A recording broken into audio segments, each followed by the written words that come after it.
And man eventually came to recognize the sun as the representation of the power and the ability of the hidden God of the universe, the invisible God of the universe, the all-powerful creator of everything. But man, as he gained his intellectual ability, began to look toward himself, toward the intellect as that God, and the sun, the representation of what used to be the invisible God of the universe, then became the representation of the intellect, the light, Lucifer. And man began to worship the Luciferian philosophy. He believed, these people who call themselves the guardians of the secrets of the ages, and still believe, that man was held prisoner in the Garden of Eden by an unjust, vindictive, and very cruel God, the God of the Bible, and that he was set free from the bonds of ignorance through the gift of intellect given to him by Lucifer through his agent Satan. Now, many people believe that Lucifer and Satan are the same individual entity, and they may be. I don't know the answer to that. I just know what the mystery schools believe, and I know what I personally believe, and what I personally believe doesn't have any bearing on anything. Knowledge, the truth, is what counts, and that's what we're trying to get to the bottom of here. Now, eventually, this philosophy of worshiping the intellect, or wisdom, or the mind, became known as Gnosticism. Life is a continuous confrontation with forks in the road. One is good, one is bad. And you could always wander completely off the road altogether and become lost, totally and completely lost. If you take the wrong fork at one of these junctions, there is always the opportunity at the next fork to get back on track. But it is a constant battle within ourselves.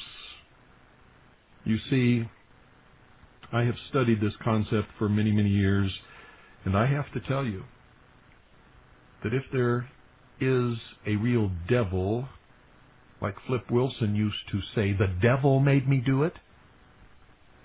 Now, I'm not telling you that there's no such thing as Satan or Lucifer. I'm telling you this. If there really is a devil, that devil exists in the hearts and minds of men and nowhere else. Nowhere else.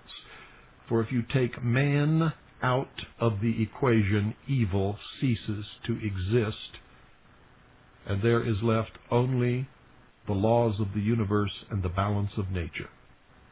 Put man in the equation, and before long, evil will rear its ugly head and present itself to the world. The evil is within man, and that is why it was called the fall. The devil never made anyone do it. If you do it, you did it yourself because you fell into temptation.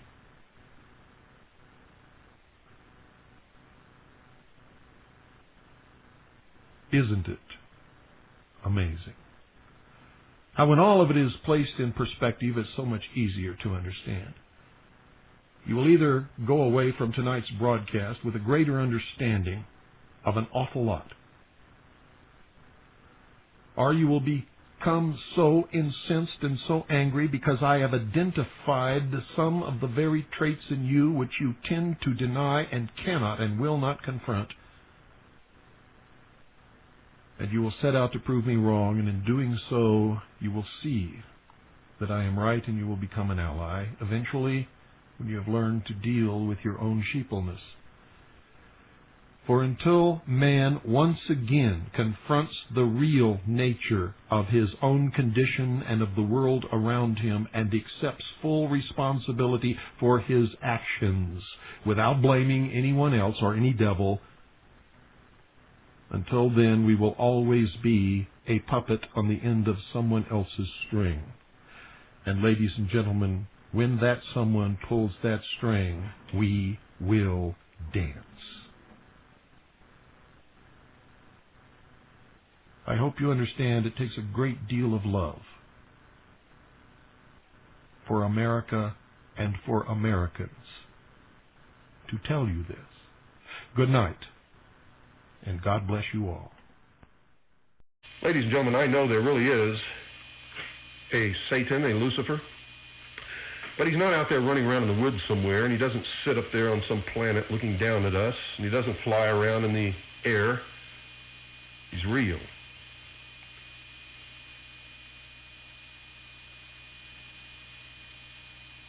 And I can tell you where he can be found all the time, every day. You see, you take human beings out of the picture, there is no Satan, there is no Lucifer, there is no evil. There's just the perfect machinations and workings of nature. The natural laws prevail. But you put one human being in the picture, and he will bring Satan with him. Put one woman in the picture, she will bring Satan with her. For Satan exists in the human heart and in nowhere else. That's where you will find him all the time, every time. If you want to get rid of Satan, you have to get rid of humanity. If you're a Christian, you know that the great deceiver, the great liar, the great manipulator is called Satan. If you want to know where Satan resides, if you want to know who he is, look around and see who is telling you all the lies. It's as simple as that.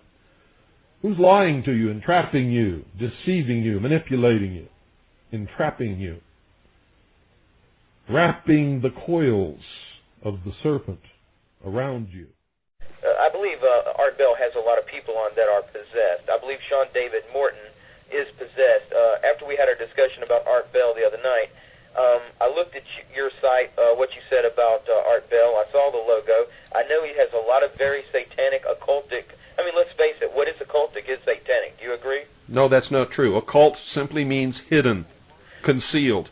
Right. The word occult has no other meaning except concealed. If you conceal something from your wife, you are engaging in an occult practice, and that's the truth. Okay, but in the reference or inference to the occult worship of spirit beings, such as whether it be Baal, like the Baal logo, Baal, the eye over Horus, whether it be Horus, we recognize that is always leads to Lucifer. Do you agree to that? They believe in the Luciferian philosophy, not in Lucifer.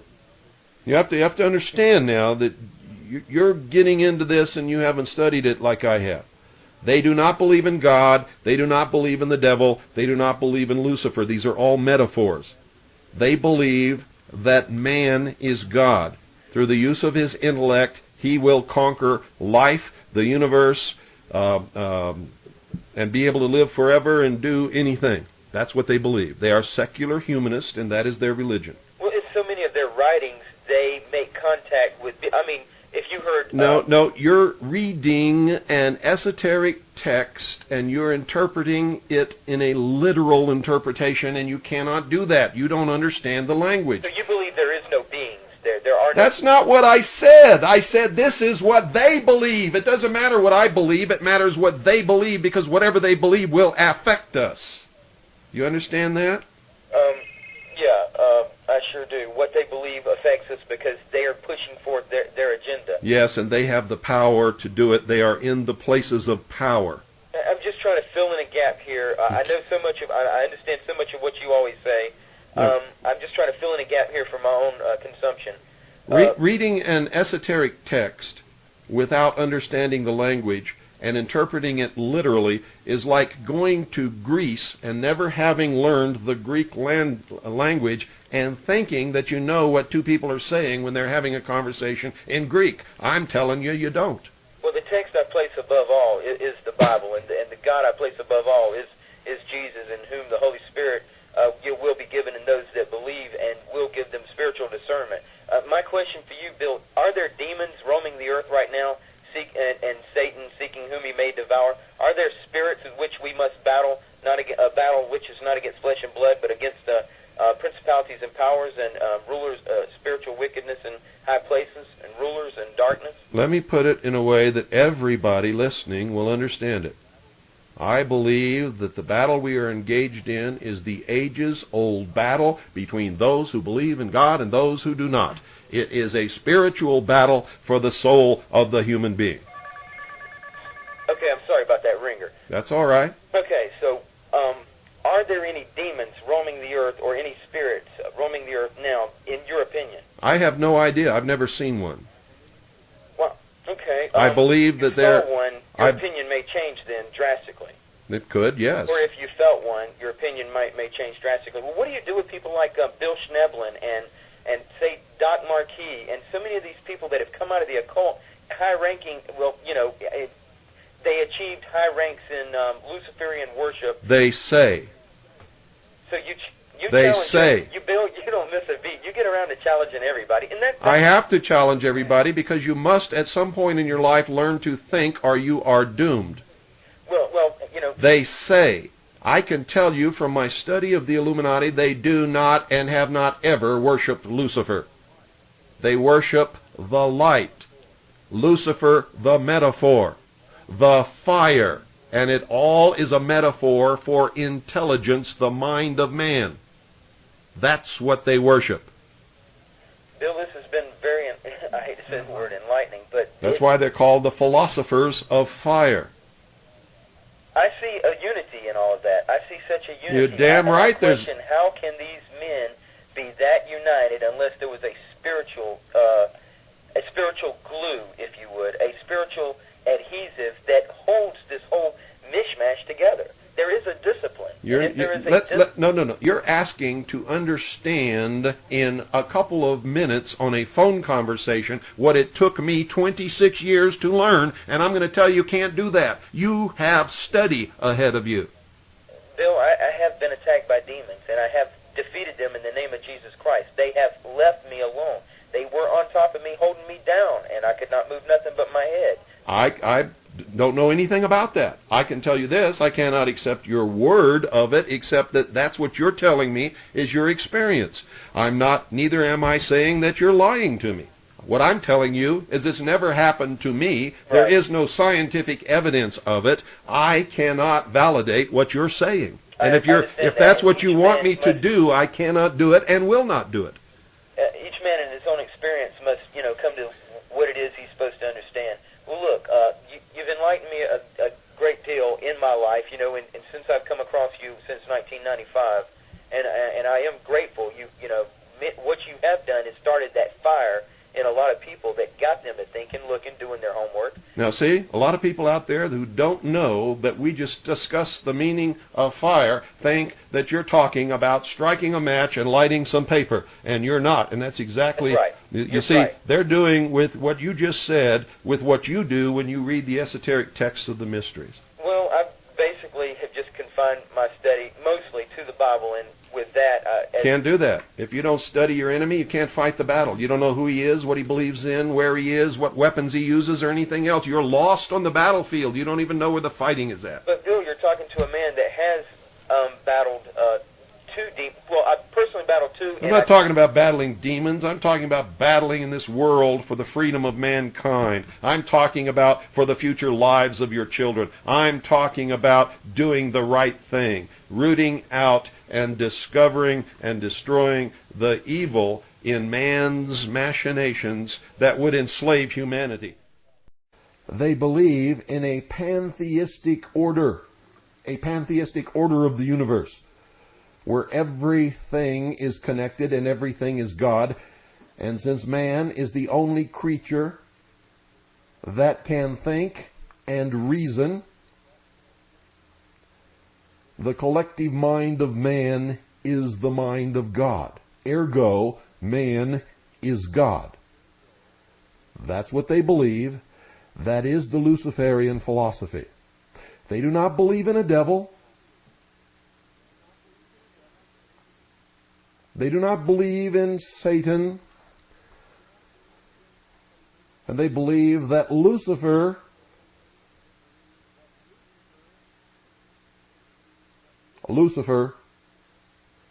or the metaphor for Lucifer, which is the development of the mind of man, is the real hero in all of this.